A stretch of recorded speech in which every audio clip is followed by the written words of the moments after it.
Praise the Lord. എല്ലാ ആത്മീയ മക്കൾക്ക് യേശുനാസരിയുടെ നാമത്തിൽ നമസ്കാരം. സഹോദരി സഹോദരന്മാരെ, ഇന്ന് നമ്മുടെ 13ാമത്തെ ദിവസത്തിൻ്റെ ഈ ഉപവാസം നടക്കുന്ന ഈ അവസരത്തിൽ നമ്മൾ പുതിയൊരു വിഷയത്തിൽ നമ്മൾ ഇന്ന് ചിന്തന മനനം ചെയ്യുവാനായിട്ട് ആഗ്രഹിക്കുന്നത്.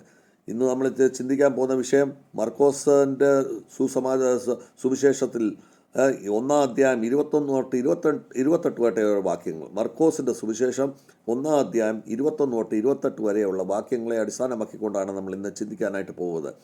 ഇത് പ്രധാനപ്പെട്ട ഒരു വാക്യമാണ്.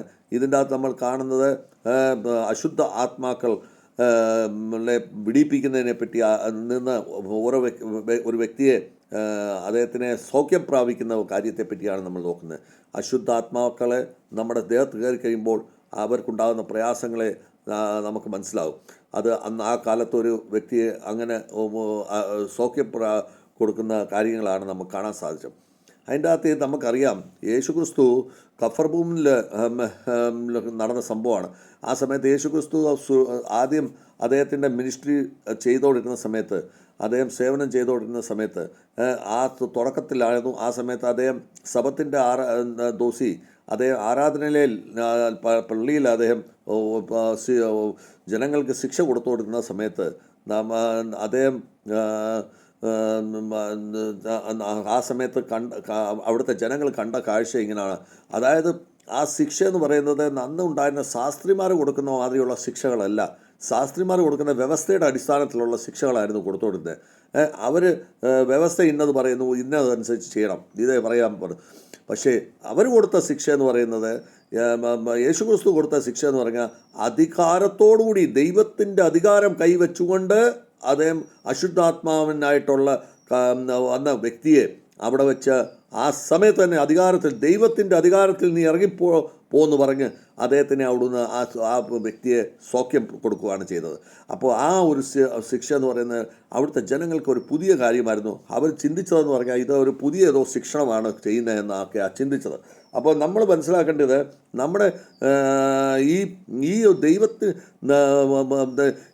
ഈ ബൈബിളിൻ്റെ വചനങ്ങൾ മൊത്തം യേശുക്രിസ്തു അല്ലെങ്കിൽ യഹോവയാൽ പ്രേരിക്കപ്പെട്ട് ഉണ്ടാക്കിയിരിക്കുന്ന വചനങ്ങൾ, ഇതിൻ്റെ അകത്ത് ഇപ്പോഴും ആ സാമർഥ്യമുണ്ട്. ആ സാമർഥ്യം അധികാരത്തോടുകൂടി നമ്മൾ സ്വീകരിച്ചുകൊണ്ട് ആ അധികാരത്തോടുകൂടി നമ്മൾ പ്രയോഗിക്കുമ്പോൾ, നമ്മൾ ഓരോരുത്തർക്കും ചെയ്യുമ്പോൾ, അല്ലെങ്കിൽ നമ്മൾ സ്വയം ചെയ്യുമ്പോൾ നമ്മുടെ ജീവിതം മാറി തരും. നമ്മൾ ആ ജീവിതത്തിൽ മൊത്തം ഒരു പുതിയ വെളിച്ചം ഉണ്ടാവും. ഇത് നമുക്ക് ഇന്ന് 1-ാം അധ്യായം 21 തൊട്ട് 22 വാക്യത്തിൽ നമ്മൾ ഈ പ്രകാരമാണ് കാണുന്നത്. എന്താണ് അതിൻ്റെ അകത്ത് കാണുന്നത് നമുക്ക് ഒന്ന് നോക്കാം. കഫർമൂമിൽ ആയിരുന്ന സമയത്ത്, ആരാധനയിൽ പോയ സമയത്ത് അവിടെ വെച്ച് ഉപവാസം കൊടുത്തു, ഉപദേശങ്ങൾ കൊടുത്ത സമയത്ത് ആ ഉപദേശം കേട്ടിട്ട് ആൾക്കാർ വളരെയധികം ആശ്ചര്യത്തോടുകൂടി നോക്കി. അവർ ശാസ്ത്രിമാരുടെ കൂട്ടല്ലായിരുന്നു ഉള്ള യേശുക്രിസ്തുവിൻ്റെ പ്രസംഗങ്ങൾ. അത് നേരെ മറിച്ചോ അത് ഒരു അധികാരി അതോറിറ്റിയുടെ കൂട്ട് ഉള്ള ഒരു ഉപദേശമായിരുന്നു അവിടെ യേശുക്രിസ്തു അവിടെ സമ്മാനിച്ചത്. അപ്പം നമുക്ക് ഈ വിഷയത്തിൽ നമുക്ക് മനസ്സിലാക്കാൻ സാധിക്കുന്നത്, അതായത് നമ്മൾക്ക് യഹോവയുടെ ഇഷ്ടപ്രകാരം യേശുക്രിസ്തു ഈ പറയുന്ന അദ്ദേഹത്തിൻ്റെ സാമർഥ്യം കാണിച്ചുകൊണ്ട്, ദിവ്യ സാമർഥ്യം കാണിച്ചുകൊണ്ട് ആൾക്കാർക്കെല്ലാം അതിശയകരമായി തീർന്നു. ഇത് യഹോവയുടെ സാമർഥ്യം ഇത്ര ഭയങ്കരമായിട്ട് കാണിക്കാൻ ഇതിന് ഇങ്ങനെയുള്ള കഴിവ് എങ്ങനെ ഈ യേശുക്രിസ്തുവിന് കിട്ടി എന്നുള്ളത് കാണിക്കാൻ. അപ്പം നമുക്ക് മനസ്സിലാക്കേണ്ടത്, അന്നത്തെ യേശുക്രിസ്തുവിന് ഉണ്ടായിരുന്ന ശക്തി എന്ന് പറഞ്ഞാൽ യഹോവയുടെ ശക്തിയായിരുന്നു അദ്ദേഹത്തിനുണ്ടായിരുന്നത്. ആ യഹോവയുടെ ശക്തിയാണ് അവിടെ പ്രയോഗിച്ചത്.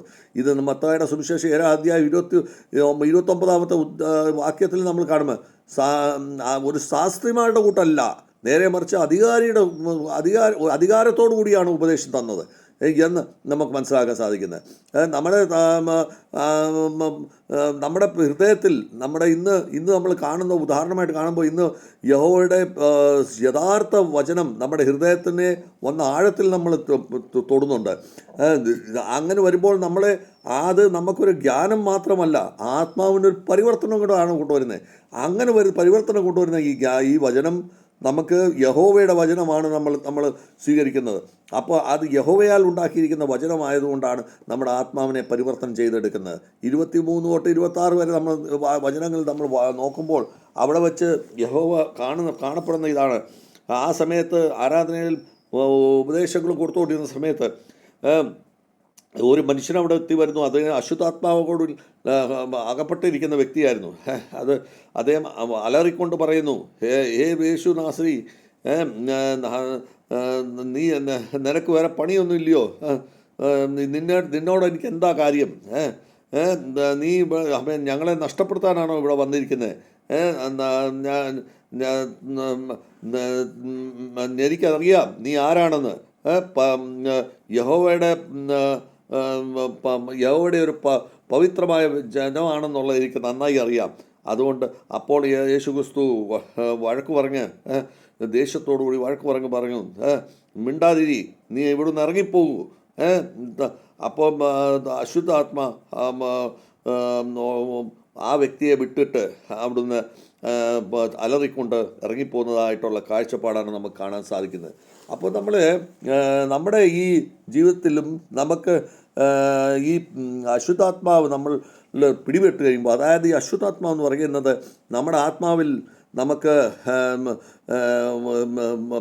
പിടിപെടുക എന്ന് പറഞ്ഞാൽ കള്ളം പറയുക, അല്ലെങ്കിൽ മോഷ്ടിക്കുക, അല്ലെങ്കിൽ നമ്മൾ വ്യഭിചാരം ചെയ്യുക, അല്ലെങ്കിൽ നമ്മുടെ ജീവിതത്തിൽ ക്രോധം ചെയ്യുക, ഇതൊക്കെ നമ്മുടെ ജീവിതത്തിൻ്റെ ആത്മാവിൻ്റെ അശുദ്ധാത്മാക്കളാണ്. ഈ അശുദ്ധാത്മാവ് നമ്മൾ പ്രവേശിക്കുമ്പോഴാണ് നമ്മൾ അലറിക്കൊണ്ട് സംസാരിക്കുന്നത്. ഈ അശുദ്ധാത്മാവ് നമ്മൾ പ്രവർത്തിക്കുമ്പോഴാണ് നമ്മൾ വചനത്തിനെതിരായിട്ട് നമ്മൾ പ്രവർത്തികൾ ചെയ്യുന്നത്. അപ്പോൾ ഈ പ്രവർത്തികളെയെല്ലാം നമ്മുടെ വചനത്തോടു കൂടി നമ്മൾ പറഞ്ഞ്, നമ്മൾ ഈ യേശുക്രിസ്തു പറഞ്ഞ ഈ വചനത്തോടു കൂടി അധികാരത്തോടു കൂടി പറഞ്ഞു കഴിയുമ്പോൾ നമ്മുടെ ആത്മാവിൽ നിന്ന് ഇറക്കി വിടാൻ നമുക്ക് സാധിക്കുമെന്നുള്ളത് നിശ്ചയമാണ്. അപ്പോൾ ഈ പറയുന്ന ക്രിസ്തു വഴക്ക് പറഞ്ഞ് അവിടുന്ന് ഇറക്കി വിട്ടതിൽ നമ്മുടെ വചനത്തിൽ കൂടെ നമ്മൾ ആ അധികാരം നമ്മൾ സ്വീകരിച്ചുകൊണ്ട് നമ്മുടെ ആത്മാവിനെ ശുദ്ധീകരിക്കാൻ നമ്മൾ ബാധ്യസ്ഥരാണ്. ഈ അന്ധകാരമായുള്ള ശക്തികളെ യേശുക്രിസ്തു അധികാരത്തോടുകൂടി പറയുമ്പോൾ ആ അന്ധകാരമുണ്ടല്ലോ, യേശുക്രിസ്തു പറയുന്നത് കേൾക്കുന്നു. അതാണ് നമ്മൾ. അപ്പോൾ അതേ രീതിയിലാണ് ഇന്നും നമുക്ക് ജീവിതത്തിൽ നമുക്ക് ഈ വചനം നമുക്ക് നൽകുന്നത്. അപ്പോൾ ഇതുമായിട്ട് ബന്ധപ്പെടുന്ന ലൂക്കോസിൻ്റെ സുവിശേഷം 4-ാം അധ്യായം 36-ാം വാക്യത്തിൽ പറയുന്നത്, ഇത് എങ്ങനത്തെ ആജ്ഞയാണ്, എങ്ങനത്തെ ഓർഡറാണ്? ഈ അശുദ്ധാത്മാക്കളും യേശുക്രിസ്തുവിൻ്റെ ഈ അധികാരമായിട്ട് സംസാരിക്കുന്ന, സാമർത്ഥ്യമായിട്ട് സംസാരിക്കുമ്പോൾ അതിനെ പാലിച്ചുകൊണ്ട്, അതിൻ്റെ ആജ്ഞ പാലിച്ചുകൊണ്ട്, അതിൻ്റെ ഓർഡർ പാലിച്ചുകൊണ്ട് അവർ അവിടുന്ന് മാറിപ്പോകുന്നു. അപ്പം നമ്മളും ഓരോരുത്തരും ഈ പറയുന്ന നമ്മുടെ ജീവിതത്തിൽ നമ്മുടെ അന്ധകാരം, നമ്മുടെ ആത്മാവിൽ വന്നിരിക്കുന്ന അന്ധകാരത്തിൻ്റെ ജീവിതത്തിൽ അതിൽ പ്രകാശം കൊണ്ടുവരണമെന്നുണ്ടെങ്കിൽ കൊണ്ടുവരണമെന്നുണ്ടെങ്കിൽ എങ്ങനെ യേശുക്രിസ്തു ആ സാത്താനെ അടിച്ച് പുറത്താക്കി, ദുഷ്ടാത്മാവിനെ അടിച്ച് പുറത്ത് ആക്കിയ ആ വ്യക്തിയിൽ നിന്ന്, അതുപോലെ നമ്മൾ യേശുവിൻ്റെ നാമത്തിൽ നമ്മൾ ഈ വചനം പറയുമ്പോൾ നിശ്ചയമായിട്ടും ഈ ആത്മാക്കൾ നമ്മുടെ ഹൃദയത്തിൽ നിന്ന് മാറിപ്പോകും. അത് കള്ളത്തിൻ്റെ ദുഷ്ടാത്മാവായിരിക്കും, അല്ലെങ്കിൽ നമ്മുടെ ജീവിതത്തിൽ നമുക്ക് ക്രോധത്തിൻ്റെ ആയിരിക്കാം, അല്ലെങ്കിൽ നമുക്ക് വല്ലവരുടെ മോട്ടിക്കുന്നതിൻ്റെ ആകാം, അല്ലെങ്കിൽ നമ്മുടെ ജീവിതത്തിൽ വഞ്ചനയുടെ ആകാം, നമ്മുടെ ജീവിതത്തിൽ വ്യഭിചാരത്തിൻ്റെ ആകാം. എല്ലാ രീതിയിലുള്ള ദുഷ്ടാത്മാക്കൾ നമ്മുടെ ആത്മാവിലുണ്ട്. ഈ ദുഷ്ടാത്മാവിനെ ആ മനുഷ്യനിൽ എങ്ങനെ പോയോ അതുപോലെ യേശുക്രിസ്തുവിൻ്റെ നാമത്തിൽ നമ്മൾ വചനം പറയുമ്പോൾ ഇത് നമ്മൾ താൻ ഇറങ്ങി ഓടിപ്പോവും അലറിക്കൊണ്ട്. അത് നമ്മുടെ ജീവിതത്തിൽ അത് പ്രയോഗിക്കേണ്ട ആവശ്യമാണ് സഹോദരന്മാരെ. നമ്മൾ ഇന്ന് ഇത് കാണേണ്ടതും വളരെ ആവശ്യമാണ്. ഇതുപോലെ തന്നെ നമ്മുടെ 1-ാം അധ്യായം 27-ും 28-ലും എന്താണ് പറയുന്നത് നമുക്കത് കാണാൻ സാധിക്കും. 27-ൽ എന്താ പറയുന്ന, ജനങ്ങൾ വളരെ അതിശയകരമായിട്ട് അങ്ങോട്ടും ഇങ്ങോട്ടും സംസാരിക്കാൻ തുടങ്ങി. ഇതെന്താ കാര്യമാണ്? ഇതൊരു വെറും ഉപദേശമല്ലല്ലോ, ഇത് അധികാരത്തോടു കൂടി അശുദ്ധാത്മാവിനെ പറഞ്ഞ് വിടുമ്പോൾ ആ അശുദ്ധാത്മാവ് അദ്ദേഹത്തിൻ്റെ ആ ഓർഡറിനെ മാനിക്കുന്നല്ലോ. അപ്പോൾ അശുദ്ധാത്മാവിനോടും പറഞ്ഞാൽ ഓർഡർ കേൾക്കുന്ന ശക്തിയുള്ള ഒരു വ്യക്തിയാണല്ലോ ഇത്. അങ്ങനെ അങ്ങനെ ഈ രീതിയിൽ പ്രവർത്തിച്ചതുകൊണ്ട് അദ്ദേഹത്തിൻ്റെ പേര് ആ ഗലീൽ ഏരിയയിലുള്ള എല്ലാ പ്രദേശങ്ങളിലും ഈ പെട്ടെന്ന് പേരുകൾ പടർന്നു പോയി എന്ന് പറയുന്നു. ഇതാണ് ഇതിൻ്റെ അകത്ത് പറയുന്നത്. യേശുക്രിസ്തുവിൻ്റെ പേരുകൾ ആ ലോകമെമ്പാടും ഇന്ന് ആയിക്കഴിഞ്ഞു. ഗലീൽ മാത്രമല്ല, ലോകമെമ്പാടും ആയിക്കഴിഞ്ഞു. എന്തുകൊണ്ട്? യേശുക്രിസ്തു അധികാരത്തിൽ കൂടി, അദ്ദേഹത്തിൻ്റെ വചനത്തിൻ്റെ അധികാരത്തോടു കൂടി യഹോവയുടെ അധികാരത്തോടുകൂടി അദ്ദേഹം ദുഷ്ടാത്മാക്കളെ അടിച്ചിറക്കി പുറത്താക്കിയപ്പോൾ ആ മനുഷ്യൻ ശുദ്ധനായി കഴിഞ്ഞപ്പോൾ ഇന്ന് അതിനെ അനുകരിക്കുന്ന ഈ നമ്മളൊക്കെ ഓരോരുത്തരും നമ്മൾ നിശ്ചയമായിട്ടും ആ ദുഷ്ടാത്മാക്കളെ അടിച്ചിറക്കാനുള്ള സാമർഥ്യം നമ്മുടെ ഉള്ളിലുണ്ട് എന്നുള്ള ഒരു വിശ്വാസത്തോടു കൂടിയാണ് നമ്മൾ ഇന്ന് യേശു ക്രിസ്തുവിൻ്റെ പുറകെ നിൽക്കുന്നത്. അങ്ങനെയുള്ള ഒരു യഹോവയാണ് നമ്മൾ വിശ്വസിക്കുന്നത്, അങ്ങനെയുള്ള യേശു ക്രിസ്തുവിനെയാണ് നമ്മൾ വിശ്വസിക്കുന്നത്. അത് ആ യഹോവയുടെയും യേശു ക്രിസ്തുവിൻ്റെയും വചനങ്ങളാണ് ഇന്ന് നമ്മുടെ ഈ ബൈബിളിൽ നിറച്ച് കിടക്കുന്നത്. അതുകൊണ്ട് ആ വചനത്തിനെ നമ്മൾ ഈ നോയമ്പ് സമയത്ത് നമ്മൾ മുറുക്കെ പിടിച്ചുകൊണ്ട് നമ്മൾ ഈ നമ്മുടെ ഉള്ളിലുള്ള ദുഷ്ടാത്മാക്കളെ അടിച്ച് പുറത്താക്കാനായിട്ട് നമ്മൾ ബാധ്യസ്ഥരാണ്. ഇങ്ങനെയുള്ള നമ്മുടെ ഉള്ളിലുള്ള അശുദ്ധമായ വാക്കുകളും പ്രവർത്തികളും നമ്മുടെ നീച പ്രവർത്തികളും എല്ലാം നമ്മൾ ആ വചനത്തിൽ കൂടെ നമ്മൾ അടിച്ച് പുറത്താക്കണമേ എന്ന് ഞാൻ പ്രാർത്ഥിക്കുന്നു. നമ്മളിപ്പോൾ അപ്പോസ്തല പ്രവൃത്തി 10-38 വാക്യത്തിൽ പറയുന്ന ഇതേ പ്രകാരം യഹോവയുടെ സാമർത്ഥ്യം അല്ലെങ്കിൽ അഭിഷേകം പവിത്രാത്മാക്കൂടി യേശു ക്രിസ്തുവിൽ വളരെയധികം ഉണ്ടായിരുന്നു എന്നാണ് അവിടെ പറയപ്പെടുന്നത്. അപ്പോൾ നമ്മൾ മനസ്സിലാക്കേണ്ടത് യഹോവയുടെ സാമർത്ഥ്യം ആരുടെ മേലിൽ ഉണ്ടാകുന്നോ അവർ നിശ്ചയമായിട്ടും അവർ ലോകത്തിനൊരു വിറ്റ്നസ്സാണ്. അതോടൊപ്പം തന്നെ ആ വ്യക്തിയുടെ വിറ്റ്നസ് പ്രകാരം ആ വ്യക്തി കാണിക്കുന്ന അതിശയകരമായ കാര്യങ്ങൾ ലോകമെമ്പാടും അത് പ്രചരണമായി തരുന്നു എന്ന് യേശു ക്രിസ്തുവിൻ്റെ കാര്യങ്ങൾ എങ്ങനെ പ്രചരിപ്പിച്ചോ അതുപോലെ തന്നെ ആയിരിക്കും ആ വ്യക്തിയുടെയും പ്രചരിപ്പിക്കപ്പെടുന്നത് എന്ന് നമ്മൾ മനസ്സിലാക്കേണ്ടിയിരിക്കുന്നു. നമ്മൾ ഈ മേളിൽ പറഞ്ഞ വചനത്തെ പ്രകാരം നമുക്ക് മനസ്സിലാക്കാൻ സാധിക്കുന്നത് എന്താണ് ഈ വിഷയത്തിൽ കൂടി നമുക്ക് മനസ്സിലാക്കാം. അധികാരമുള്ള ഈ മശിയാണ് യേശു ക്രിസ്തു. യഹോവയുടെ അധികാരമുള്ള മശിയാണ് യേശു ക്രിസ്തു. അധികാരത്തോടുകൂടി പറയുമ്പോൾ നമ്മളെ വചനം നമ്മുടെ ജീവിതത്തിനെ മാറ്റിമറിക്കുന്നു, നമ്മുടെ ജീവിതത്തിൻ്റെ അശുദ്ധികൾ നമുക്ക് മാറ്റിമറിക്കുന്നു. അധികാരത്തോട് പറയണം, നമ്മൾ അധികാരത്തോട്. അതിന് നമ്മൾ വചനത്തെ നമ്മളെ ഉള്ളിൽ നമ്മൾ ആത്മസാതം ചെയ്യണം, നമ്മളെ ഉള്ളിൽ നമ്മൾ അതിനെ ഗ്രഹിച്ചെടുക്കണം. അപ്പോൾ മാത്രമേ നമ്മുടെ ജീവിതത്തിന് ഈ ഉപവാസം നമ്മുടെ ഈ വചനം കേൾക്കാനായിട്ട് നമ്മൾ കൊതിച്ച് നടക്കണം, നമ്മൾ വിശപ്പുള്ളവരായിത്തീരണം. ഈ വചനം നമ്മുടെ ജീവിതത്തിന് ഇന്ന് ഈ ഉപവാസ സമയത്ത് വിശപ്പുള്ളവരായി മാറാനായിട്ടാണ് നമ്മൾ ഉപവാസം എടുക്കുന്നത്. അങ്ങനെ വരുമ്പോൾ ഈ ഉപവാസ സമയത്ത് വേറെ ഒന്നും നമ്മുടെ വയറ്റിലോട്ട് ആ തലച്ചോറിലോട്ട് പോകല്ല.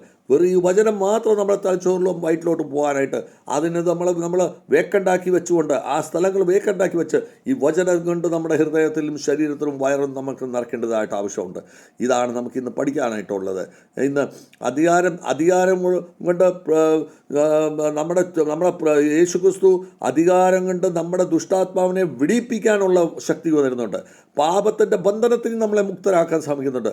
ഭയത്തിൻ്റെയും ആത്മീയ സംഘർഷത്തിൽ നിന്ന് നമ്മളെ വിടിപ്പിക്കാനാകരുത്. അങ്ങനെ യേശുക്രിസ്തു നമുക്ക് ഫ്രീഡം തരുന്ന ഒരു വ്യക്തിയാണ്. അങ്ങനെ യേശുക്രിസ്തു നമുക്ക് ഒരു സ്വാതന്ത്ര്യം തരുന്ന ഒരു വ്യക്തിയാണ്. എന്തുകൊണ്ട് സ്വാതന്ത്ര്യം തരുന്നു? നമ്മുടെ ദുഷിച്ച വചനങ്ങളും പ്രവർത്തികളും നമ്മളിൽ നിന്ന്, നമ്മളെ പേടിയിൽ നിന്ന്, നമ്മുടെ ആത്മീയ സംഘർഷങ്ങൾ ഉണ്ടാകുന്ന പിശാചുമായിട്ടുണ്ടാകുന്ന ആ സംഘർഷത്തിൽ നിന്ന് അങ്ങനെയുള്ള സമയത്ത് നമുക്കൊരു ഫ്രീഡം കിട്ടി നമ്മൾ ഈ യേശുക്രിസ്തുവിലേക്ക് തിരിയപ്പെടുന്നു. അപ്പോൾ മൂന്നാമത് നമുക്ക് പഠിക്കാൻ പറ്റുക അധികാരത്തിൻ്റെ പ്രശസ്തിയുള്ള ഒരു പ്രഭുവാണ് നമ്മുടേത്. അധികാരത്തിൻ്റെ പ്രശസ്തിയുള്ള ആ പ്രഭുവിനെയാണ് നമ്മൾ വിശ്വസിക്കുന്നത്. നമ്മളും അതുപോലെ ആയിത്തീരണം. നമ്മുടെ ജീവനെ മാറ്റിമറിച്ച് നമ്മുടെ വിറ്റ്നസ് ലോകമെമ്പാടുമായി നമ്മൾ മാറണം. അപ്പോൾ മാത്രമേ അതിശയകരമായ കാര്യങ്ങൾ നമ്മൾ ചെയ്യുമ്പോൾ നമ്മുടെ വിറ്റ്നസ്സും ലോകമെമ്പാടുമായിത്തീരും. യേശു ക്രിസ്തുവിനെ പോലെ നമ്മൾ ആയിത്തീരാനായിട്ട് നമ്മൾ ശ്രമിക്കണം. അതിനുവേണ്ടിയാണ് ഈ ഉപവാസങ്ങൾ നമുക്ക് ഉണ്ടാകുന്നത്. ഇത് മുഖ്യമായി നമ്മൾ ഇതിൻ്റെ അകത്ത് കാണുമ്പോൾ യേശു ക്രിസ്തു ഒരു ടീച്ചർ മാത്രമല്ലായിരുന്നു. നേരെ മറിച്ച് അധികാരത്തിൻ്റെ ഉദ്ധാരകർത്തായിരുന്നു അദ്ദേഹം. അധികാരത്തിൻ്റെ രക്ഷകനായിരുന്നു അദ്ദേഹം. അധികാരം നമുക്ക് തരുന്ന ഒരു രക്ഷകനായിരുന്നു. നമ്മളെ പഠിപ്പിക്കുന്ന ഒരു പാപത്തിൽ നിന്ന് നമ്മളെ വിടിയിപ്പിക്കുന്നതും ദുഷ്പ്രവൃത്തിയിൽ നിന്ന് നമ്മളെ വിടിയിപ്പിക്കുന്ന ഒരു അധികാരിയായിരുന്നു. അപ്പോൾ നമ്മൾ ഈ 13ാമത്തെ വലിയൊരു ഉപവാസ ദിവസം, 14ാമത്തെ ദിവസം നമ്മുടെ ആത്മീയ യുദ്ധത്തിനെയും ശുദ്ധീകരണത്തിനെയും ഈ സമയത്ത് നമ്മൾ വചനത്തിൽ സമർപ്പിക്കപ്പെട്ടോർ ചെയ്തുകൊണ്ട് ഇതിനെ എങ്ങനെ പ്രയോഗിക്കാമെന്ന് നമ്മൾ നോക്കേണ്ടത് ആവശ്യമാണ്.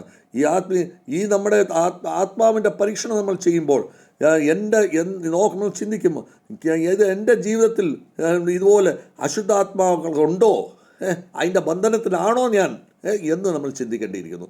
അശുദ്ധാത്മാവെന്ന് പറയുക എൻ്റെ മോശമായ സ്വഭാവങ്ങൾ, എൻ്റെ ക്രോധങ്ങൾ, എൻ്റെ ഇല്ലായ്മകൾ, അതുപോലെ വ്യഭിചാരങ്ങൾ, അതുപോലത്തെ മോഷണങ്ങൾ, അതുപോലെ കള്ളം പറച്ചിൽ, ഇതൊക്കെ ഈ ദുഷ്ടാത്മാക്കളുടെ പിടിയിലാണോ ഞാൻ എന്ന് നമ്മൾ ചിന്തിക്കേണ്ടിയിരിക്കുന്നു.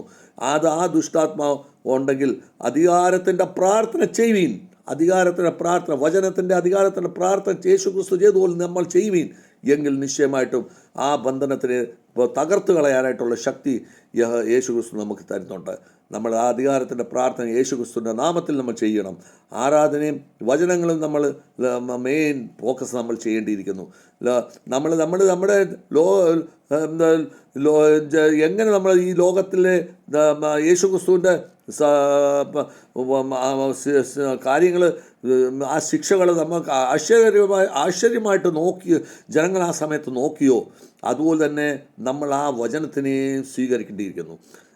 നമ്മൾ ആ ശിക്ഷണത്തിനെ നമ്മൾ അതിശയകരമായി സ്വീകരിക്കുമ്പോൾ തന്നെ അതോടൊപ്പം തന്നെ വചനത്തിനെ ഉള്ളിൽ നമ്മൾ ഗ്രഹിക്കേണ്ടതിരിക്കുന്നു. അങ്ങനെ ചെയ്യുമ്പോൾ മാത്രമേ ഉപവാസത്തിൻ്റെ പ്രാർത്ഥന ഒരു ഉദാഹരണമായി തീരത്തുള്ളൂ. അതിനുവേണ്ടി നമ്മൾ പ്രാർത്ഥിക്കേണ്ട ഇതാണ്: എൻ്റെ അധികാരമുള്ള യഹോവേ യേശു ക്രിസ്തുവേ, എൻ്റെ ജീവിതത്തിൽ ഉണ്ടാകുന്ന അന്ധകാരത്തിനെ നീ ദൂരെ മാറ്റി തരുവീൻ. എൻ്റെ എല്ലാ ആത്മീയ ബന്ധനങ്ങൾ നിൻ്റെ സാമർത്ഥ്യം കൊണ്ട് പൊട്ടിച്ചു കളയട്ടെ. എനിക്ക് ശുദ്ധനാക്കി എൻ്റെ ആത്മാവിനെ ശുദ്ധനാക്കി നിൻ്റെ യഹോവയുടെ സ്ഥിരമുള്ള ആത്മാവാക്കി മാറ്റുവാൻ, യഹോവയുടെ ആഗ്രഹം പോലെ നടക്കുവാൻ ഞാൻ സാധിക്കട്ടെ എന്ന് നമ്മൾ സമർപ്പിക്കപ്പെട്ട് യഹോവയിലേക്കും യേശുക്രിസ്തുവിലേക്ക് സമർപ്പിക്കപ്പെട്ടവനായി തീരണം. അതാണ് ഇന്നത്തെ ഈ 13ാമത്തെ ദിവസത്തെ വചനത്തിൽ നമുക്ക് ഗ്രഹിക്കാൻ സാധിക്കുന്നത്. ഈ രീതിയിൽ നമ്മൾ ചിന്തിക്കുമ്പോൾ മാത്രമേ നമുക്ക് യഹോവയിലേക്ക് അടുക്കാൻ സാധിക്കത്തുള്ളൂ. ഈ ആത്മീയ ദുഷ്ടാത്മാവിനെ നമുക്ക് പറഞ്ഞുവിടാൻ പറ്റത്തുള്ളൂ. നമ്മുടെ ഉള്ളിൽ കിടക്കുന്ന അശുദ്ധമായ പ്രവർത്തികളും ദുഷ്ടാത്മാക്കളുടെ ബന്ധത്തിന് നമ്മൾ മാറാൻ പറ്റത്തുള്ളൂ എന്ന് നമ്മൾ നല്ലപോലെ അടിവരയിട്ട് നമ്മളത് ചിന്തിക്കേണ്ടതായിട്ട് ആവശ്യമാണ്. അത് നമ്മൾ ചിന്തിക്കുമ്പോൾ നിശ്ചയമായിട്ടും ഈ ഉപവാസം നമുക്കെല്ലാവർക്കും, നമ്മുടെ കുടുംബത്തിനും, നമ്മുടെ കലീശയ്ക്കും, നമ്മുടെ ചുറ്റുപാടും എല്ലാവർക്കും, നമ്മുടെ നാടിനും എല്ലാം ആത്മീയ വളർച്ച ഉണ്ടാവും. അതിൽ കൂടി നമുക്ക് ആനന്ദിക്കാൻ സാധിക്കുമെന്ന് യേശുക്രിസ്തു നിങ്ങൾക്ക് ബ്ലെസ്സിങ്സ് കൂടുതൽ തരട്ടെ എന്ന് പ്രാർത്ഥിച്ചുകൊണ്ട് എൻ്റെ ഈ വാക്കുകൾ എന്ന് വെച്ചു. God bless to all.